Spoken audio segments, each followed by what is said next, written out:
সুস্বাগতম আমার চ্যানেলে সবাইকে। শীতের সিজন আর মোমো খাবো না এটা তো হতে পারে না। সেই মোমোটা যদি হয় স্বাস্থ্যসম্মত তাহলে তো কোনো কথাই নেই। তাই আজকে আমরা কিন্তু বানাতে চলেছি আটার মোমো। তো হ্যাঁ, আটার মোমো বানাতে আমি এখানে চিকেনটাকে কিমা করে নিয়েছি আর কিছুটা আদা রসুন ১ চামচের মতো অ্যাড করেছি। আর বাড়িতে যা অ্যাভেলেবেল ছিল যেমন পেঁয়াজ পাতা, একটু বাঁধাকপি, একটু পেঁয়াজ, তার মধ্যে অ্যাড করেছি একটু সয়া সস, একটু লবণ, গোলমরিচ আর কিন্তু সাদা তেল সামান্য অ্যাড করে আধ ঘন্টার জন্য এটা ম্যারিনেট করতে রেখে দিয়েছি।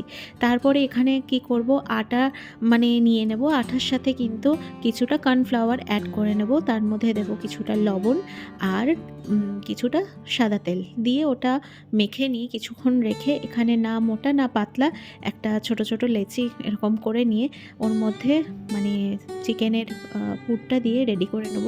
জানি খুব একটা প্রফেশনালি দেখতে হয়নি ব্যাটারটা, কিন্তু খেতে কিন্তু অসাধারণ হয়েছিল। তবে আজকে শুধুই কিন্তু মোমো না, তার সাথে খুব স্বাস্থ্যকর একটা স্যুপও বানিয়েছি। যেমন একটু আদা, একটু রসুন কুচি দিয়ে সামান্য সাদা তেলে যা যা সবজি ছিল ক্যাপসিকাম থেকে শুরু করে পেঁয়াজ সব কিছু যা যা হাতের কাছে ছিল দিয়ে দিয়েছি। আর চিকেনটাকে এর মধ্যে দিয়ে হালকা ভেজে এখানে কিন্তু প্রয়োজন মতো জলটা আমি অ্যাড করেছি। আপনারা যদি মনে করেন চিকেনটা আলাদা স্টক বানিয়ে করবেন সেটাও করা যায়, বাট আমি এইভাবে সময় বাঁচানোর জন্য করি। একটু গোলমরিচ, একটু লবণ এগুলো অ্যাড করে দিয়ে কিন্তু স্যুপটা এখানে হতে দিয়ে দিলাম। এখানে আমার কাছে কোনো মোমো স্টিমার নেই, তো আমি এখানে অয়েল ব্রাশ করে নিয়ে একটা ছালির মধ্যে মোমোগুলো সাজিয়ে দিয়েছি এবং নিচে কিন্তু আমার স্যুপটা হচ্ছে এবং মিডিয়াম টু লো এবং স্যুপের যে স্টিমটা তাতেই কিন্তু আমার মোমোটা রেডি হয়ে যাবে। জাস্ট 15 মিনিটের মধ্যে আমার মোমোটা কিন্তু রেডি হয়ে যাবে এখানে। আর মোমোগুলো সাজানোর পরে ওর উপরেও একটুখানি অয়েল ব্রাশ করে দিয়েছি যাতে একে অপরের সাথে ওটা জুড়ে না যায়।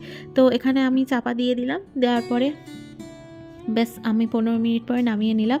তারপরে কিন্তু আমার এখানে স্যুপটা রেডি হয়ে গিয়েছে এবং নামানোর আগে একটু কর্নফ্লাওয়ার জাস্ট অ্যাড করে দিয়েছি। তো আমাদের কিন্তু একদম স্বাস্থ্যসম্মত একটা স্যুপ এখানে রেডি হয়ে গেছে। আর স্যুপটা বানানোর পরে মোমোটা আমি প্রথম ট্রাই করতে দিলাম নবনীতাকে। তো সে খেয়ে কী বলল সেটাও দেখা যাক। আর এখানে কিন্তু আমার রেডি হয়ে গেছে একদম জুসি মোমো। আর দেখা যাক নবনীতার রিঅ্যাকশন।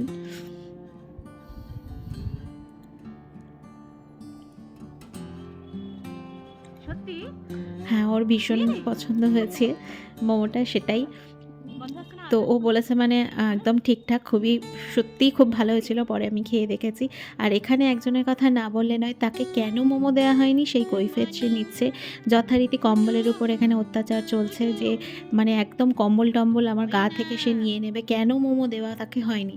তো যদি ব্লগটা ভালো লাগে পাশে থাকবেন অবশ্যই। আবার দেখা